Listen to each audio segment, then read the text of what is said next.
Oi, meus amores, e aí, tudo beleza? Bom, na aula de hoje nós iremos conhecer o Brasil um pouco antes da chegada de Cabral, que nós sabemos pela história que Cabral é considerado, um grande ícone da nossa história. Então, bora aprender!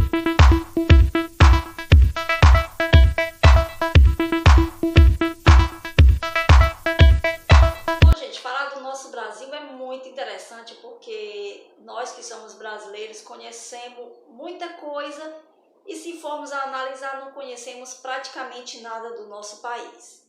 Mas vamos falar um pouco sobre o nosso Brasil antes da chegada de Cabral, como ele era e quem vivia. Porque lógico que esse país já era habitado por alguém, certo? Então vamos lá.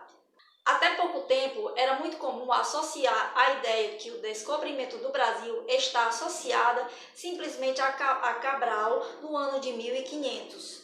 E esquecer que a pré-história não é uma exclusividade da trajetória europeia. Mas o homem das cavernas também existiu no território nacional.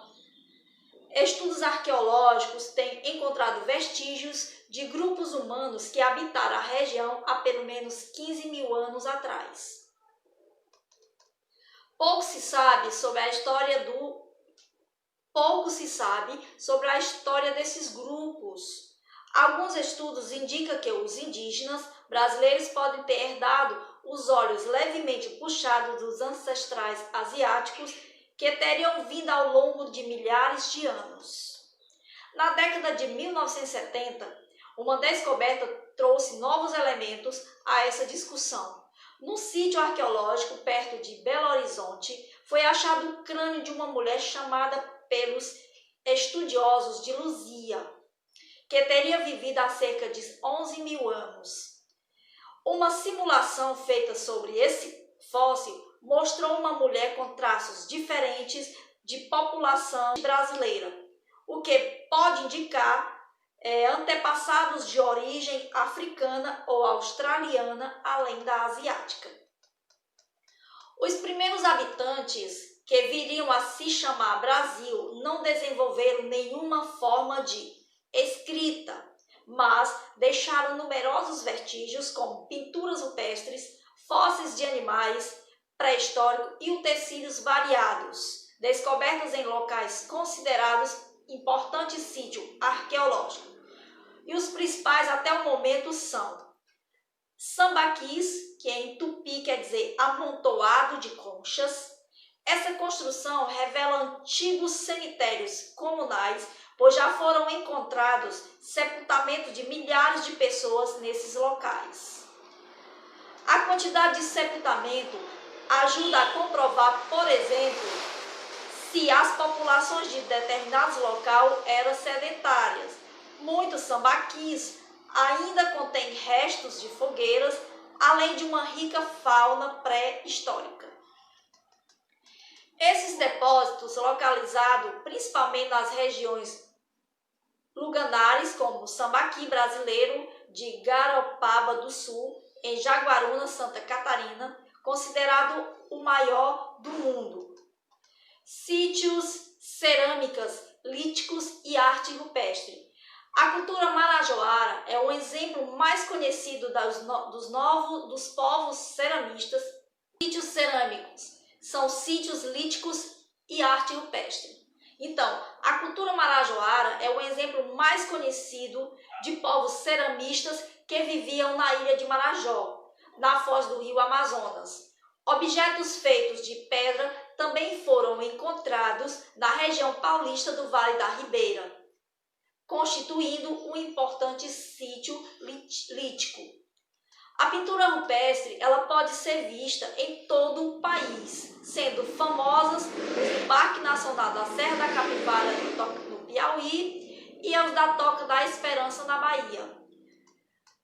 Em dezembro de 1498, uma frota de 8 navios sob o comando de Duarte Pacheco Pereira atingiu o litoral brasileiro e chegou a explorá-lo à altura dos atuais estados do Pará e do Maranhão. Essa primeira chegada dos portugueses ao continente sul-americano foi mantida em rigoroso segredo.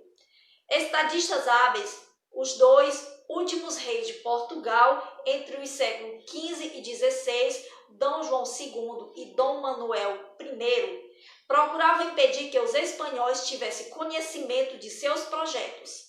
Pouco depois do retorno de Vasco da Gama a Lisboa, em agosto de 1499, Dom Manuel, em parceria com investidores particulares, organizava uma nova expedição para Calicut, decidindo a impressionar o monarca local. Durante muitos anos, em um outro aspecto da viagem de Cabral, provocou polêmica, porque a chegada dos portugueses ao Brasil teria ocorrido por acaso.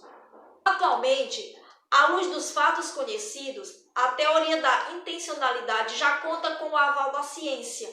Em primeiro lugar, porque Dom Manuel já estava informado a respeito da viagem de Duarte Pacheco e da chegada de Colombo ao Caribe, bem como receber informações das viagens de Vasco da Gama, que observara indícios de terra firme ao passar ao largo da costa brasileira, a caminho da Índia.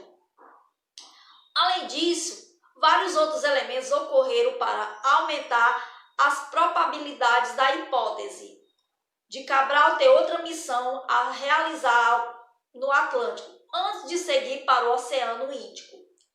Entre outros, podem ser citados as instruções confidenciais transmitidas pelo rei ao capitão Mor da Armada, que jamais se tornaram conhecidas, a permanência da frota na terra por uma semana, demora que não se justifica caso o único objetivo de Cabral fosse atingir rapidamente Calicut, e o grande interesse demonstrado em conquistar a simpatia dos indígenas brasileiros. A esquadra de Cabral deixou no Brasil 2 degredados, com o objetivo de aprender a língua dos índios e recolher informações sobre o seu modo de vida, antes de Cabral. Pedro Álvares Cabral foi o comandante da primeira expedição portuguesa que chegou ao território que mais tarde receberia o nome de Brasil. As 13 caravelas lideradas por Cabral chegaram em 22 de abril de 1500. Dizem que este grande território foi descoberto nesse dia e para muitas pessoas a história do Brasil começou bem aí.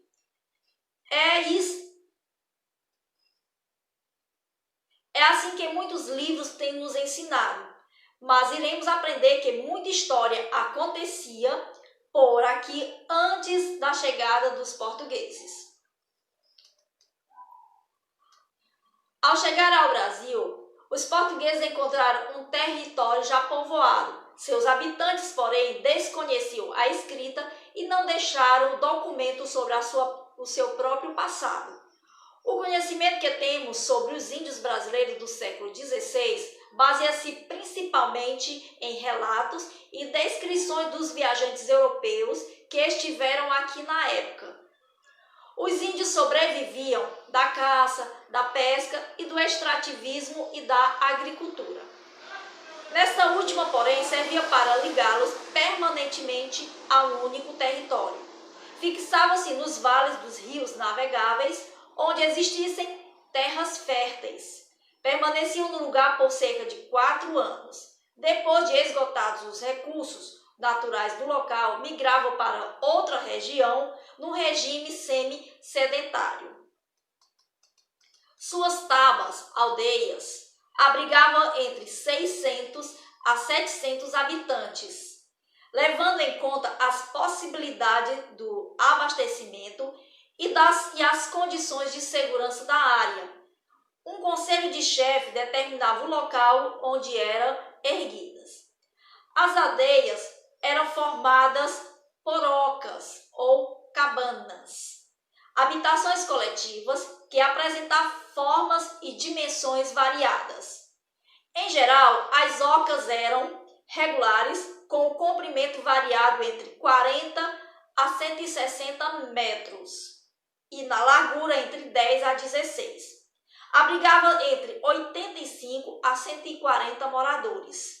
Suas paredes eram de madeira traçada com cipó e recoberta com sapé desde a cobertura.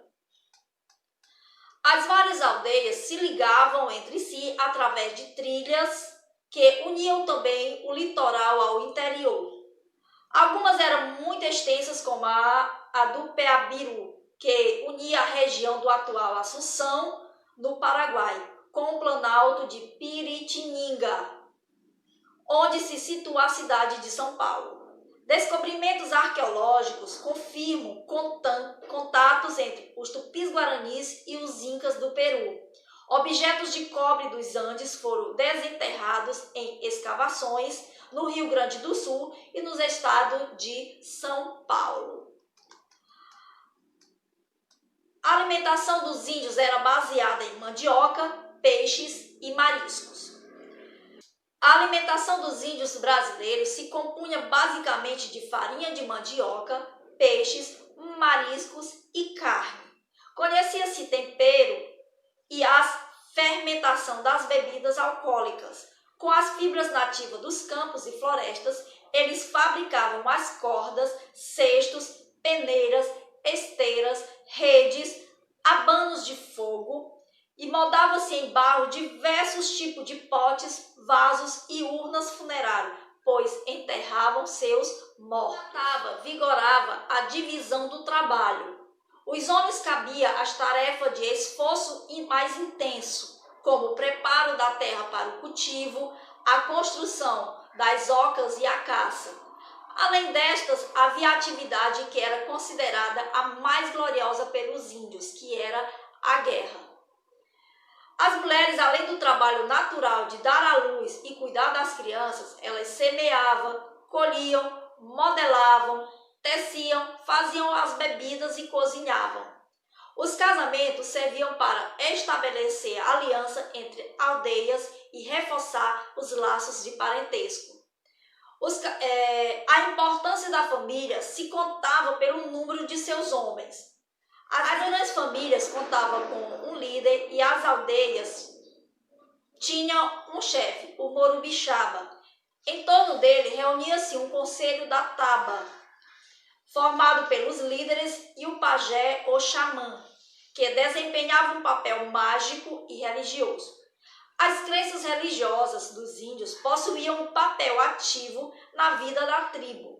Praticavam-se diversos rituais mágicos sagrados relacionados ao plantio, à caça, à guerra, ao casamento e ao luto antropofágico.